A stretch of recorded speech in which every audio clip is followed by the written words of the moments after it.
Guys, Ram Ram ji, नमस्ते जी। आप सभी का स्वागत है मम्मी एंड क्यांश व्लॉग्स में। हम तीनों लोग बन ठन के चल दिए हैं शॉपिंग करने के लिए। शॉपिंग पर पहुंचने से पहले इस गंगा जमुना को भी पार करना बहुत मुश्किल था। चलो जी, कस के अपनी गाड़ी की सीट बेल्ट और कर लेते हैं इसको भी पार। हैवी ड्राइवर ने भी कस ली है अपनी कुर्सी की पेटी। थोड़ी दूर चलाई मैंने गाड़ी और फिर उसके बाद क्या मस्त मजा आया है मुझे ऑटोमेटिक गाड़ी चला करके।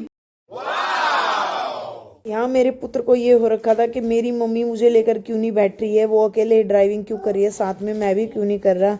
नहीं नहीं भैया, तुम तो रहने ही दो, तुम तो मेरे से भी बड़े ड्राइवर हो। पुत्र की जिद तो कम होने का नाम नहीं ले रही थी, तो बस अब मुझे ही कुछ करना था। बस जी, मुझे अपने पुत्र का ख्याल आते हुए स्टीयरिंग को घुमाना बंद करना पड़ा, ब्रेक लगाने पड़े और सीट बदलनी पड़ी। वाह क्या नजारा है। ये देखो स्विफ्ट कैसे भाग रही है। स्विफ्ट गाड़ी थी जोश में, उसको देखकर हमारी गाड़ी भी आ गई थी होश में।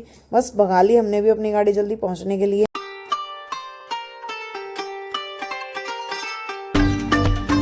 उठा करके अपना बैग सीधी एंट्री कर दी है मॉल में। सबसे पहले मैं पहुंची होम सेंटर, वहां किया अपना कूपन यूज करके अपना कूपन यूज पहुंच गई हूं अपनी फेवरेट जगह फुटवियर शॉपिंग। फुटवियर को मैं देख कर ही छोड़ दूं? नहीं नहीं, ऐसा तो संभव है ही नहीं। 3 जोड़ी फुटवियर खरीद कर अपने पुत्र को खुश करने के लिए मैंने स्वचालित सीढ़ियों का प्रयोग किया। ये क्यांश हम दोनों को छोड़कर बिल्कुल आगे आगे भाग रहा था, लेकिन जब स्वचालित सीढ़ियों से उतरने की बारी आई तो थी टाई टाई फिश, क्योंकि ये फटाफट से चढ़ तो भाग के जाता है, लेकिन जब उतरने की बारी आती है तो इसको अपने पापा की गोदी का सहारा लेना पड़ता है। बार बार मॉल जाने की जिद कर रहा है, बड़ी मुश्किल से उसके पापा ने उसको संभाल रखा है। फटाफट से इतने लेते मेडिकल स्टोर से कुछ सामान और लेकर के सामान चलते हैं हम वापस। तो हर जगह है अपनी मस्ती और शैतानियां करनी होती है। अपने पापा से हाथ छुड़वा करके चल दिया है अकेले कि बस मुझे मत पकड़ो, मैं ही तुम लोगों को संभाल लूंगा, तुम मुझे मत संभालो।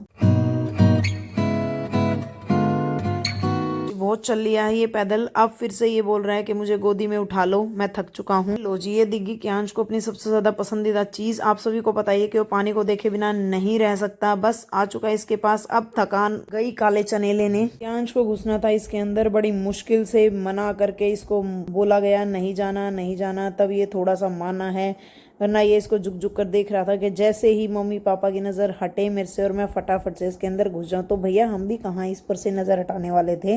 ये हमें खुश करने के लिए इधर उधर स्माइल कर रहा है, कुछ कुछ बोल रहा है। ये लो जी, अब तो इसने हद पार कर दी है। इसके ऊपर चढ़ के इसने तो पूरी तैयारी दी है कूदने की। थोड़ी सी भूख भी लग गई थी, तो क्यों ना कोन चाट को टेस्ट कर लिया जाए। निकाल करके अपनी गाड़ी हम सीधे चल दिए ड्राई फ्रूट लेने के लिए। बर्गर खाना था, क्यांश को आइसक्रीम खानी थी और सिद्धार्थ जी को पिज्जा खाना था। तो हम तीनों की अलग अलग प्लानिंग हुई, लेकिन हमारे पास इतना ज़्यादा टाइम नहीं था कि हम तीनों में जा सकें। तो हमने एक को ही चूज़ करना था। वो सब हमने क्यांश पर छोड़ दिया, वो जिस तरफ इशारा करेगा हम उसी में जाएंगे। तो फाइनली क्यांश ने इशारा किया डोमिनोज में, और वहाँ खूब सारा पिज़्ज़ा हम लोगों ने खाया, कोल्ड ड्रिंक पी ली साथ में, और खा करके पिज़्ज़ा क्यांश ने कर दिया है सभी डोमिनोज वालों को बाय बाय। जल्दी ही मिलेंगे।